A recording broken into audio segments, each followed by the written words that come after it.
This is the first time I've been intimidated heading into a video topic since I'd think a good couple years or so, because as soon as I made a pivot back to Bloodborne content, comments requesting this exact video were immediate, plentiful, and uncompromising. Half of them weren't even requests, just concerningly forceful reminders of who's actually in control of my upload agenda. So I guess knocking this one out was kind of an inevitability, but I'm not one to say no to free money, and remodeling part of Cainhurst into a giant runway gives me an excuse to plug my Patreon, where you get early access, ad-free content, and occasional props and set pieces created for certain videos, like this one. Also, I don't think this little disclaimer here is completely necessary, but I know I'm gonna get some comments about it if I don't just say it here. I do not have a degree in fashion, I didn't go to school for it or anything. I'm gonna be misnaming a lot of outfit parts, and that's just what's gonna happen. This is a video rooted in comparison and matching sets, not fashion in and of itself, so if at some point I accidentally call a blouse a grouse, or a Windsor knot a Prinzer knot, please do not expect an apology for it, because it's not coming. Alright, so now it's time for everyone's favorite segment. Say it with me, audience.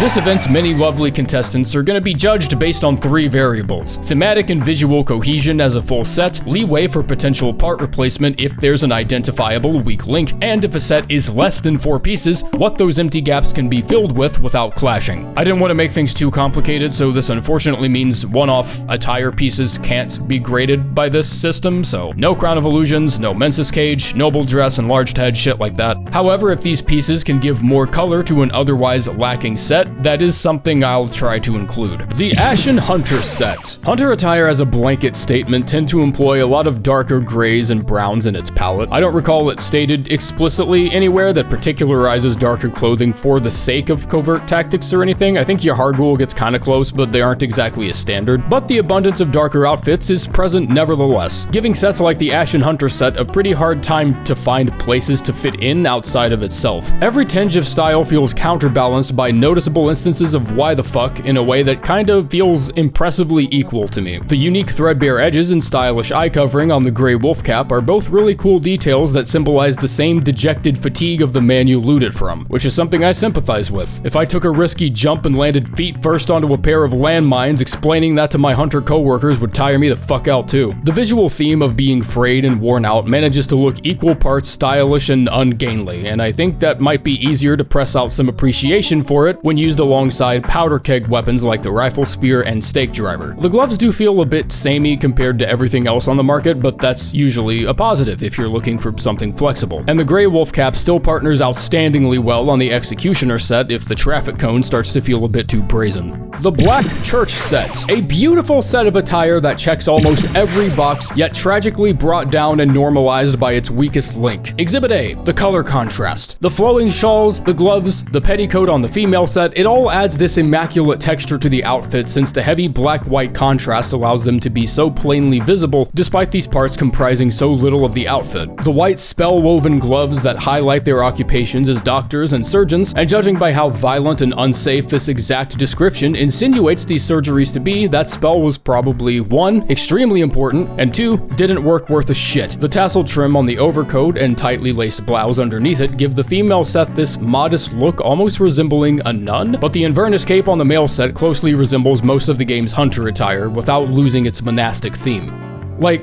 god damn it, this could have been one of the easiest slam dunk top 5s in the whole video, and the entire ensemble is so thoroughly tarnished by this ass clown, half-rest looking headpiece that I immediately retreat to the wardrobe and start mix and matching other hats to save myself the embarrassment. Luckily for this set, pitch black headwear is in no short supply. The hunter hat, the top hat, the old hunter top hat in the DLC, and even the default black hood on the foreign set feels like a well enough match. Room for redemption is certainly visible, but I'm at a complete loss for the headpiece. I get healing church doctors would end up moonlighting as hunters too because the description includes potential victims of the scourge, and brimmed hats of this make are more commonly associated with hunter attire anyways, but it just looks like a hat that's afraid to be a hat. Like it really wanted to keep the monastic theme going by just being a normal hood, but then someone changed their mind halfway through the fitting appointment and decide they might pursue magicianship as a side hustle. Pick a fucking lane and stay in it. The Bone Ash set. This mask sets an unbelievably high bar, not just for other headpieces, but other sets sets as a whole. It might be the strongest start to any set so far, but the cracks in the illusion start showing as soon as you pan down and figure out just how much heavy lifting the mask is really responsible for. The details on the remaining 3 pieces are a perfect match for the mask itself, since its bone ash construction gives it a uniquely aggressive but matching texture. It's a wonderful looking set when the entire set is present, but the mask is the only piece that's interested in establishing any sort of presence with its oversized pointed hat and skull face carved into the ash of the mask. And it is that bold presence which allows it such a wide versatility in matching with other sets. Yahar'gul, Old Hunter, Crowfeather, Madman, Harrowed, Black Church, anything with a visible flowing cape that isn't bleached white looks like it could have been made with this mask in mind. And that is because the mask knows its role as a centerpiece. It exudes a confidence that effortlessly dominates half the game's catalog like a Christmas tree topper. And I accept no pushback when I say it is the most flexible headpiece in the game. And the reason I still can't rate it that highly is because the same chainmail-esque texture dominating the rest of the set is such a sad, ironic tragedy that achieves the exact opposite effect in nearly every case. Any combination of its gauntlets, leggings, or chest becomes so aggressively out of place when substituted on any other set that it starts to look like an accident. I even tried pairing it with the only other armor-themed set in the game, the Cainhurst set, and whatever piece it was substituted with looked like someone tried to sharpen a blurry image in Photoshop. As a complete set, it has its weaknesses, but measuring them separately reveals how dreadfully inflexible each piece can get when taken anywhere outside of their assigned match. And that's quite the rib tickler when the description of the set itself even uses words like frail and sinewy to describe it. Like, that's exactly what this set feels like.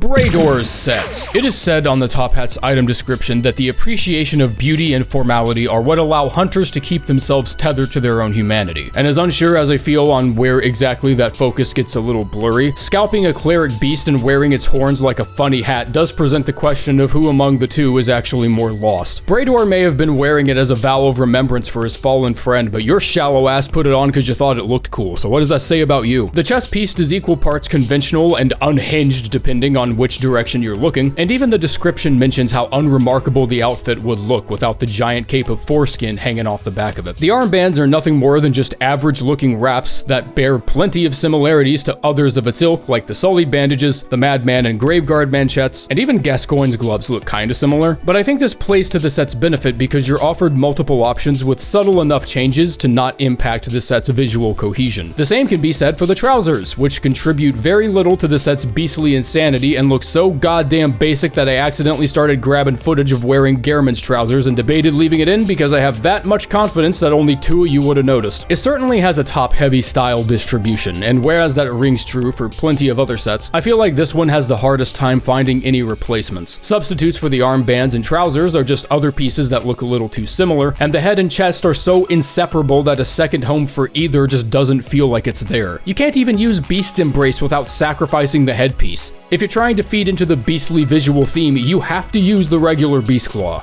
And fuck the regular Beast Claw. The Butcher set. Fighting an overwhelming expectation to see this set slipping on its own grime and face-planting the runway floor on its first step. The Butcher set has a surprising show of versatility hidden beneath its jagged edges. The leather apron, having the grunge that it does, can cause an easy overlooking of the apron's intricately patterned border, carrying a heavy snake motif since it was once owned by one of the Medeiros twins. The gloves and pants are both pretty silent on style, posing as one of the game's many demonstrations of how easy it is to mistake silence for dull. Instead of cramming the same set with too much flair, these pieces are willing to take the back seat to allow the apron to fulfill its duty as a centerpiece. Having room for detail isn't the same as starving for it. A lot of simpler set pieces, including the Butcher's gloves and trousers, don't earn their acclaim by being the first in the spotlight, but by showing restraint when it knows that it shouldn't. And I think that's the reason why dismissing the Butcher mask as lazy and stupid feels like such a devious take to me. It has the same modesty that shows its willingness to step aside and become more of a background detail, but if simplicity is its purpose, then even the smallest amount of spice in the wrong place is just gonna look that much more offensive. The mask is honestly a perfect fit for the theme of the outfit, but the way it triggers its distaste has nothing to do with the lack of cohesion. It's just not a simple headpiece in the same way the gloves are just gloves and the pants are just pants. I don't even think the mask is that bad looking, but not retreating out of the spotlight as quickly as the other pieces does make it the most replaceable part of the set. And in that regard, the headpieces on the Madman and Hallowed sets seem more suited to the task anyways.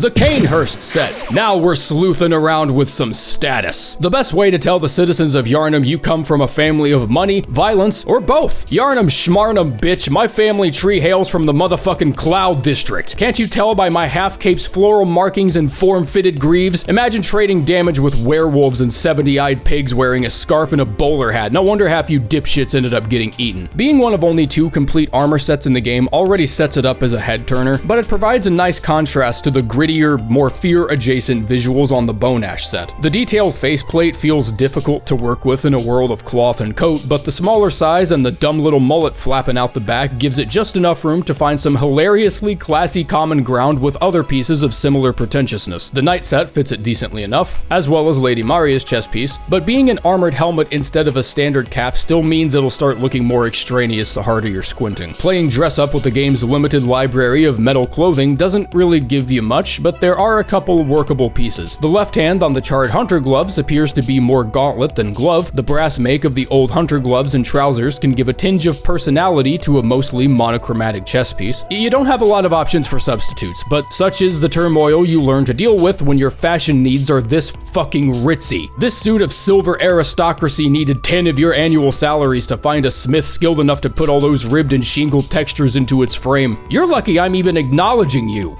peasant. The common Yharnam set.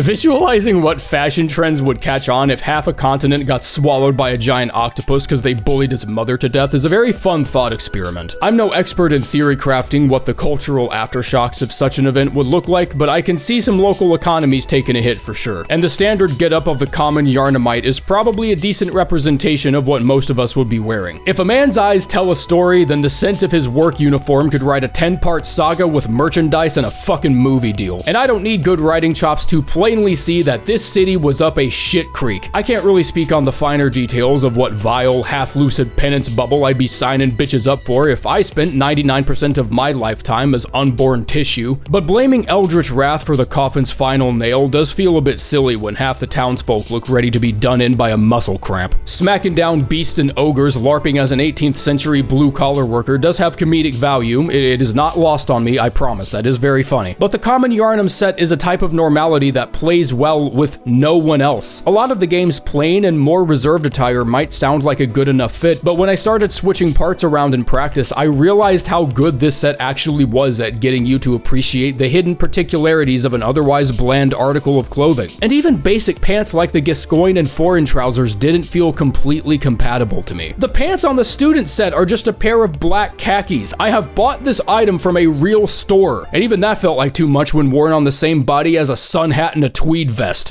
The Charred Hunter set. I don't care if the game files are technically organized in a way that insinuates the gray wolf cap is a headpiece of this set. The description says it's part of the Jura set, so it's part of the Jura set. That's how it's getting ranked. For the sake of this video, this might play to its benefit, because the chest feels like one of the hardest foundations to ever fuck up because of how many cool headpieces it can partner up with. The avenue of shark jumping remains open as usual, but that to me feels like more of a breaking glass and case sort of solution if you just cannot find any other way for an ensemble to look good, and it's just way too easy for the Charred Hunter set to look sleek in so many different contexts. The chest piece tends to make anything look at least serviceable, but pieces from the Old Hunter set are one of its most dazzling options considering it has such heavy overlap with details from the Old Hunter garb.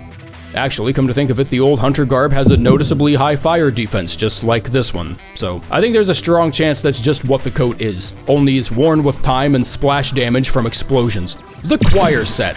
Okay, I'm just gonna get the hard part over with. Yes, it does look dumb. No, that doesn't make it an awful piece, nor does that mean I really even dislike it that much. And yes, you should appreciate its humor maybe a bit more, because a blindfold representing a debt to Master Willem despite the college being abandoned and therefore symbolically insinuating the most powerful church officials get downgraded to headless chickens because of teachings they don't even agree with anymore is morbidly funny as fuck. I love the dress, uncompromisingly. The choir gloves can be a nice replacement for the white long gloves on the healing church sets, especially if you're wanting a more prominent blackout theme on the black church set, and if it weren't for how the set decided to deal with its dorky looking trousers, I might have had a higher opinion of it. But when an outfit is so humorously insecure about its undercarriage it looks like it could be smuggling nuclear weapons onto a cruise, I don't think you get to say it has to do with feminine modesty in the Victorian era. No, I just rather not explain the choices I made that led to my purchase of these pants.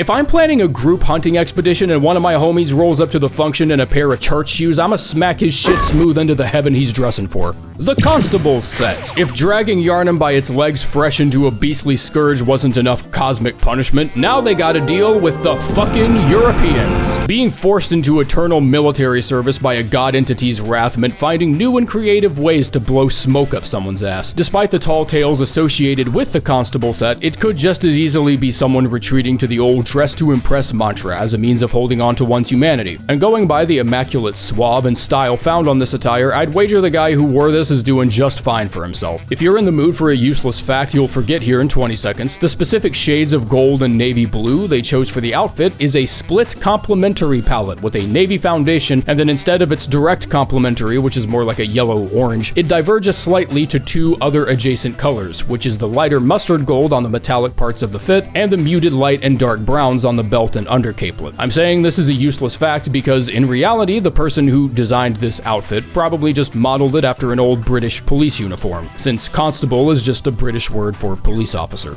Don't think any of them wore fucking surgery gloves though. No, I think that might be a creative deviation. The Crowfeather set. I fucking love this getup. Easily one of the most visually striking outfits in the entire game, carried heavily by its long flowing feathered cape. A layer of textures that bite the very ground behind me while I dig a lightning rod into a brainsucker's throat like I'm fishing for treasure. The beak mask complements this perfectly, offering an aggressive Plague Doctor inspired look that elevates a lot of separate chest pieces and other sets of similar make. It does, however, suffer from what I might be calling the Bonash conundrum here pretty soon, which is that the remaining pieces, the manchettes and trousers, are relatively plain and understated, which can be a good thing because they do an excellent job of staying out of the spotlight to let the cape and mask shine as the two main attractions, but they don't offer much individual flair on their own. Fortunately, the set's pieces possess incredible versatility that make the mask and cape exceptionally easy to just splice into other darkered sets for a more tattered look. The Yahar'gul fit is a nice pairing, the default Hunter attire never goes wrong, like you've still got options. The Decorative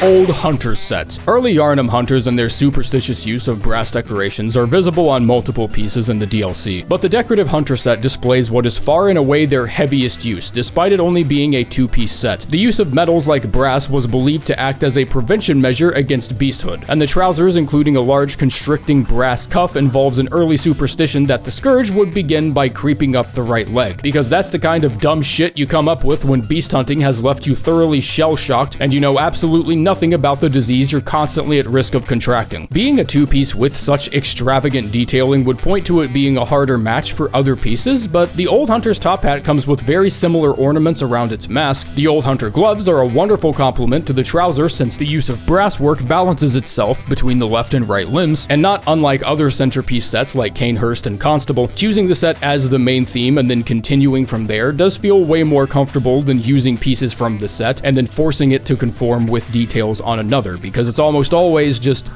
not going to. Also, I like capes. I like capes. This doesn't have a cape. I want a cape. The Doll set. A sweater with love in every stitch, outright rejecting the defensive practicality with some of the most domestic-ass defense numbers I've ever seen. I actually think it's like the second worst physical defense in the whole game. This set is the boldest possible exclamation you could ever make that if I can do hitless NG +6, then I think I get to wear whatever the fuck I want. The silver brooch on the lapel that's meant as a counterpart to the Maria Hunter set means pieces from that set will even further highlight its charm, and if you're willing to ditch the skirt in exchange for something a bit less passive, that quilt you stole from Bath & Body Works is actually a pretty friendly match for most of the game's more unobtrusive leg and arm pieces. The gloves go wonderfully with the female knight set, and even the embroidery is similar to the knight set's coat and dress. And there's actually a couple reasons why that match works so well that I've got penciled in here in the old agenda book, but the more time I spend with this set, the more of an urge I feel to just do away with the skirt entirely. That shit it's not doing it any favors. I tried it out on the Black Church set, but the shades of gray were very clearly not the same in a way that just looks like I was trying too hard to salvage something. I also really just don't like the bonnet. Bit too civilian for my taste. I have no criticisms or insight of actual value there, I just don't like it. The Executioner set! Bitch! Fucking Alright, the foreign set. Okay, so I'm not gonna actually leave it there, but I'm very comfortable knowing how many people would let it slide if I did. The Executioner set is self-evidently brilliant. There is a style here no matter what mood you find yourself in. The Holy Shawl is a signature stamp of the Healing Church, making the chest piece decently compatible with other lighter church-related attire, but its bulkier weight and thicker build gives it a potential integrity alongside other hunter pieces that tend to have a higher defense. The gloves mostly still being made of leather means it can contribute to a lot of other standard hunter attire, and its inclusion of brass rivets give those matchups a very striking presence without fully taking the plunge into the armor and gauntlet section. This is where it gets tricky though, because I'm saying those options are there, and I'm also saying all of them look very clean on their own, but you learn very quickly in practice that separating this set's components is not at all to your benefit. And to those appreciative of the full ensemble, replacing any 1/4 of the match set mimics the emotional distress of imposing a drill bit through a prismatic rare blue eyes. The Ardeo becomes the de facto centerpiece of whatever it is partnered with. And I'm aware that losing my gallons to how fucking awesome that headpiece is by virtue of its commitment to being seen no matter what isn't really like the freshest bit of insight or anything, but if forcing you to stare at it for 95% of my B-roll didn't make my stance clear enough, it might be worth another mention or two. The foreign sets. This is another set that comprises both a masculine and feminine chest variant, and the changes are so modestly implemented that I don't even feel the need to separate them on the list that much, and you think that's fine. Foreign garb is a name aptly chosen because this is the only set that borrows very little, if any, details at all from Yharnam's Hunter outfits and Healing Church attire. The tattered leather capelet draped over the shoulders is the only real element resembling something found on Yharnam outfits, but that's just a standard detail on a lot of this era's clothing design, so I don't really put too much stock in that. The sullied bandages could be used as a substitute for other sets that also employ bandages, Brador, Madman, and Graveguard, just to name a few, but there's so little visual flavor to the bandages themselves that they either end up looking exactly the same or even marginally less palatable depending on what you're replacing it with. And any get-up involving khakis and a button-up don't need to be chasing bandage wraps for style. I plan on losing my shit over this here in like the next few minutes, but I don't think the set is quite exciting enough to give it such valuable screen time.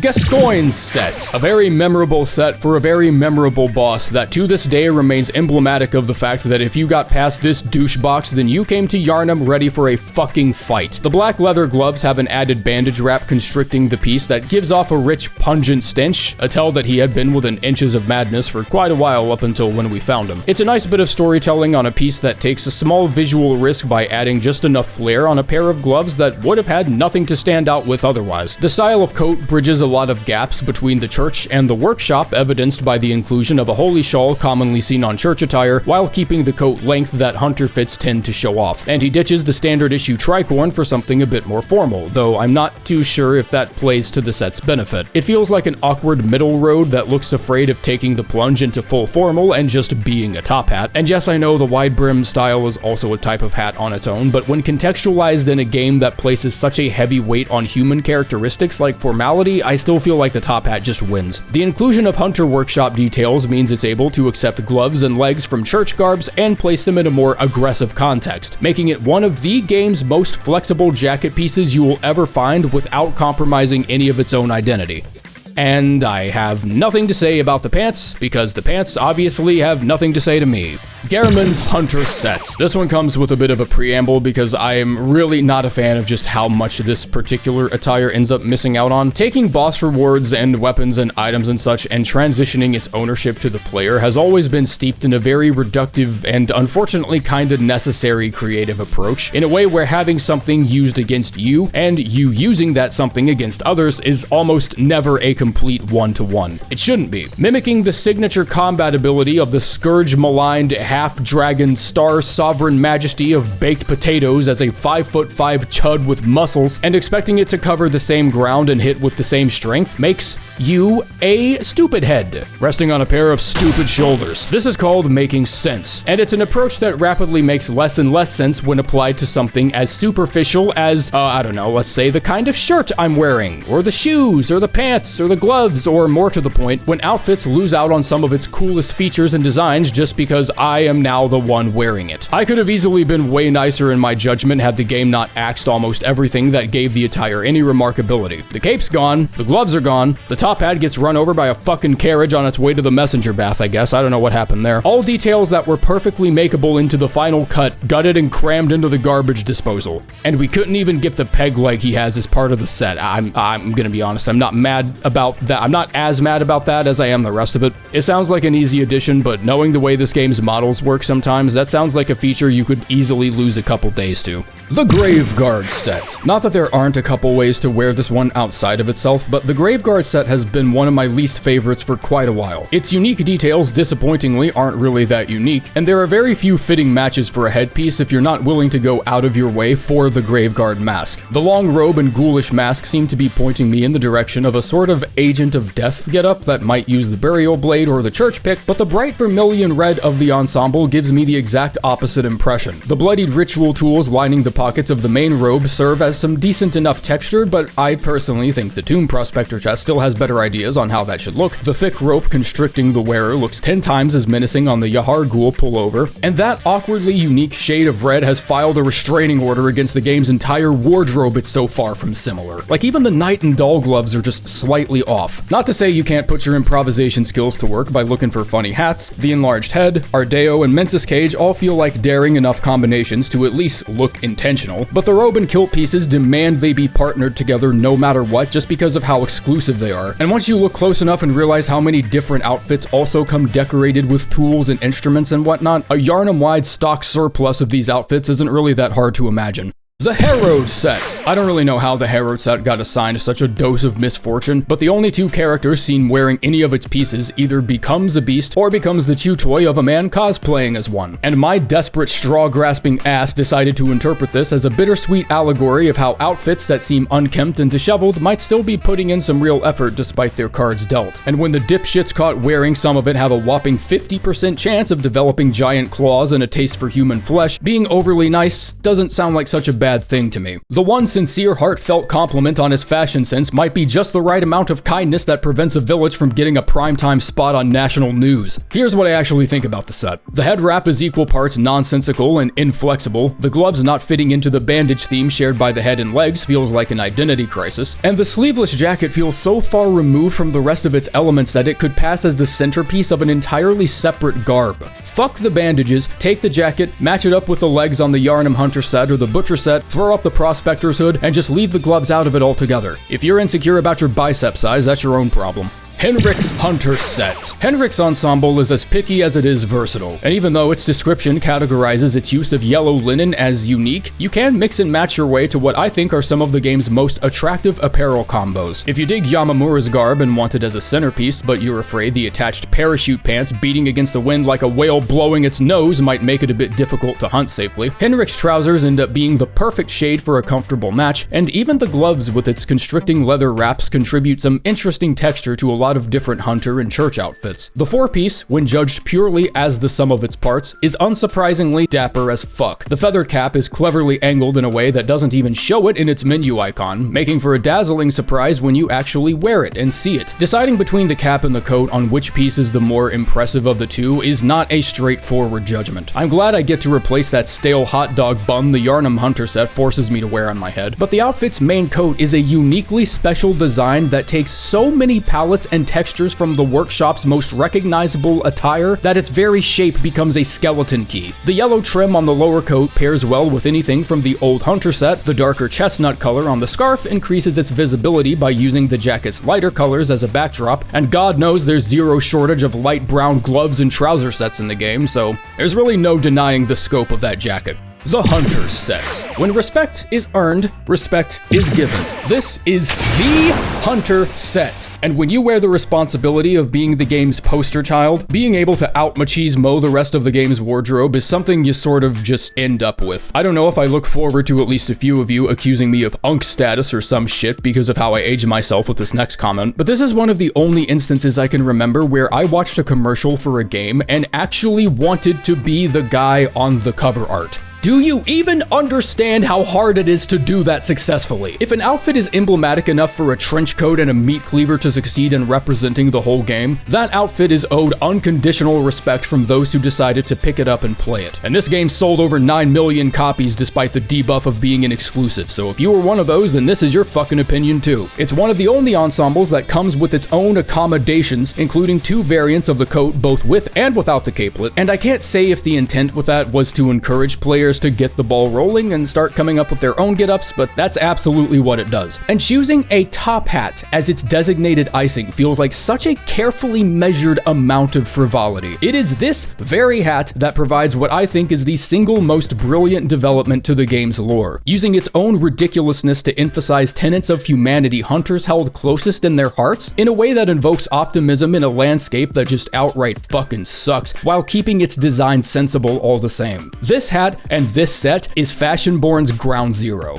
The Knight set. Alright, negatives out of the way first. I don't know what this addition to the outfit is technically called, but if it's going to fist fuck my wardrobe adventures by rudely inserting itself into my gorgeous flowing locks as well as any helmet or headpiece with a visible collar, I get to say my character stretched a stack of coffee filters over their head and you get to be okay with that. The wig, being as minimalist as it is, allows enough reach to be a proud headpiece on other highly detailed sets with equal comfortability, yet it also suffers from a uniquely hilarious drawback, being that your own choice of hair color can potentially fuck over the whole look if it doesn't match the white closely enough. If it does bother you that much, you have plenty of gold-colored options that provide quite the partner to the garb's golden trim, such as the crown, the ardeo, and even the mustard yellow of the Old Hunter cap is a close match if you find shitty enough lighting. The Madman set. I like the snake.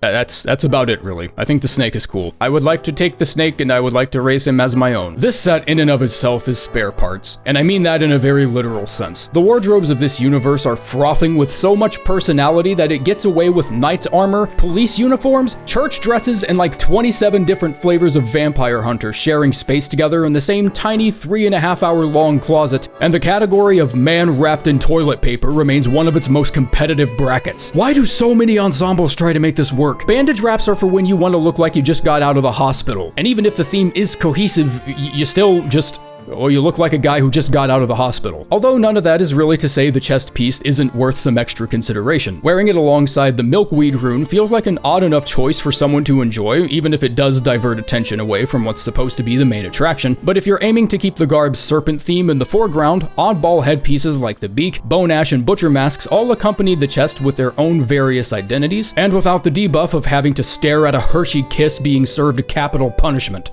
Lady Maria's Hunter set. Studying this attire catalyzed an urge to reorganize this list from the ground up once I understood what it was doing. I probably wasted more time than I needed trying to properly articulate why this set felt like such a cut above the rest, but when I finally started to register what exactly it was doing so well and why I felt so drawn to it, it only became more disappointing because I couldn't find a single other example of it. Maria's Hunter set is the outfit that takes all these different details and elements from other seemingly unrelated pieces of attire and stands them under the same umbrella in a way that bridges context gaps and builds new connections between factions, and still come out of all of that with zero sacrifice to its visual polish. This Hunter set is a fucking diamond. One theme that's frequently reissued across a lot of older Hunter outfits, and outfits of Cainhurst origin as well, are these long capes and jackets with a deep sanguine red underside, which is a detail given to Maria's jacket, but only on its innermost layers. The set itself, being of Cainhurst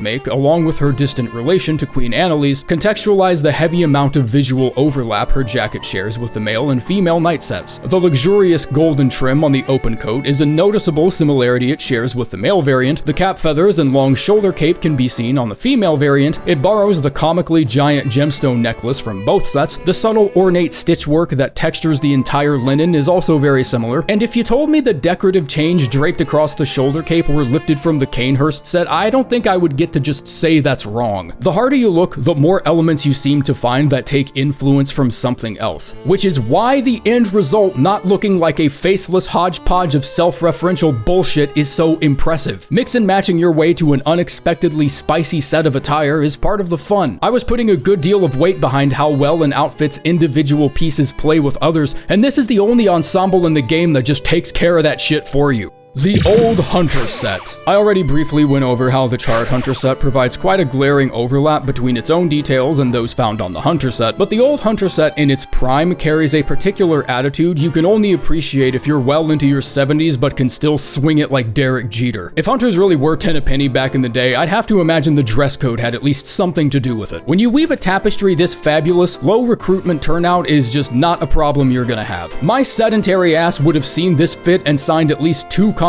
before I actually started thinking about the consequences of my actions. I love the red undercoat. I love seeing the length of my cape biting at the ground as I route through the Hunter Nightmare for the 15th time because I'm too busy physically objectifying myself to pay attention to the goddamn game. The single brass gauntlet accentuating like 75% of the game's attire selection, and that top hat has me under a fucking spell. The double belt wrapping around the right thigh on its trouser piece I would have gladly accepted as part of the outfit no matter what the explanation was. Maybe there was no superstition at all, like maybe someone just threw it into the slideshow as a joke, and no one who attended the Hunter webinar that day gave enough of a shit to call it bogus because everyone just knew that it looked good. I wouldn't have said anything. No, someone caught Shane in the back row raising his hand about to ask some questions, and then he got bullied by the entire precinct.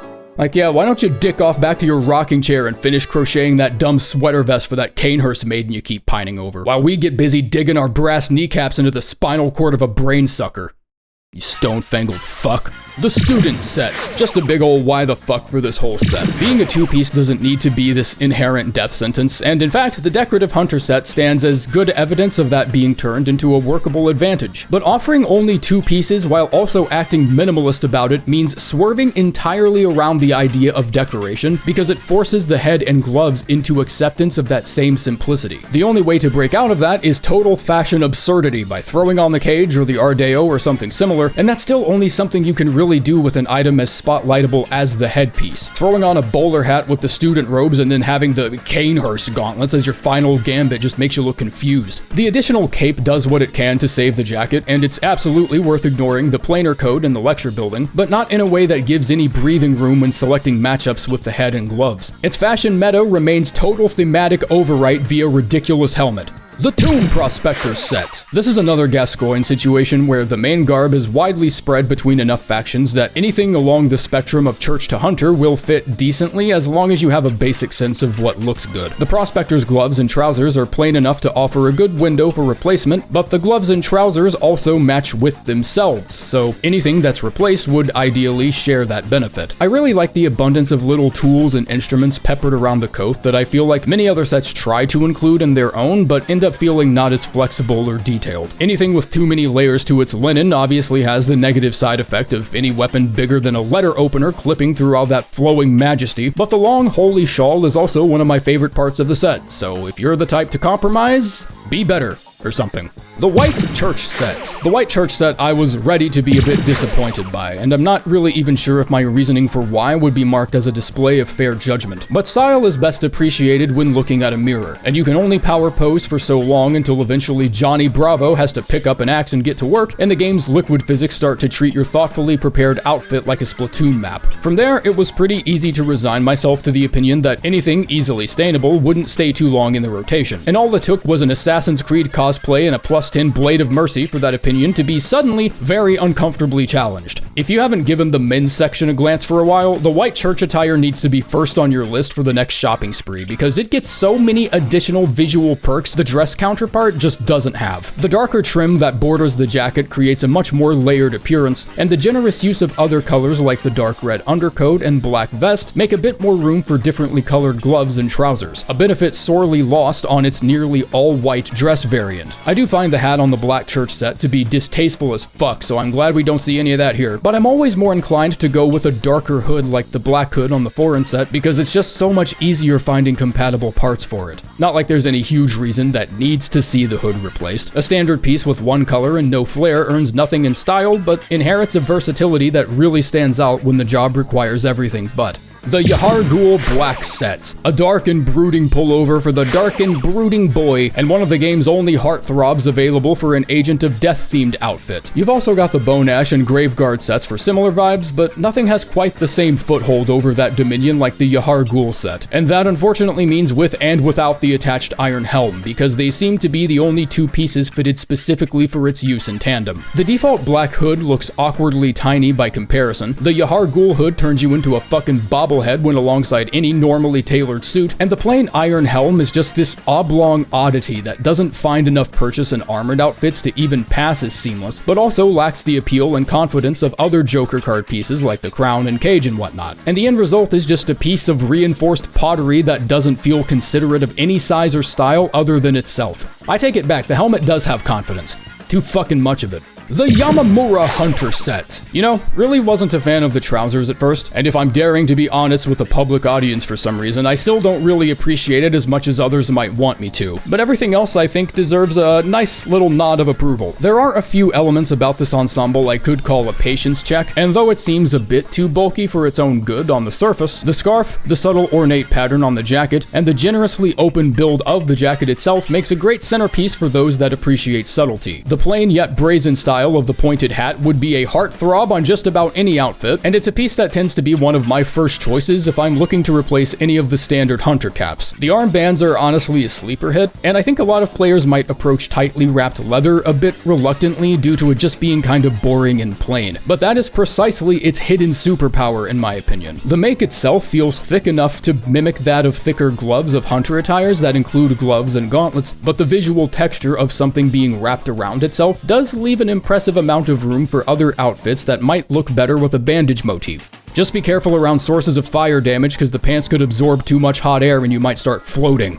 The Yharnam Hunter set. The tricorn might not come with the same age and battle-hardened flair as its cousins, but it is still an ensemble that knows when simplicity is the priority and when it isn't. A lesson yet to be learned by a surprisingly high percentage of the game's wardrobe once I actually sat down and looked at everything. The bandolier of blood vials that comes strapped across the chest of the male variant I think is meant to be a counterpart to the belt of silver bullets found on the female variant. The open design of the male jacket is a preference I lean a bit more into, yet the skirt adjacent make of the female jacket I think allows for more flexibility when choosing a leg piece on account of you not seeing most of it. The mask on the male variant is just a bit longer, the dagger gets sheathed on opposing hips, and a couple other discrepancies that might require more than just a passing glance, which is kind of a shame because much like a starting weapon finds its own replacement 20 minutes in, I'm only allowed a relatively small window of time to fully appreciate it before I catch myself stealing glances at the church workers.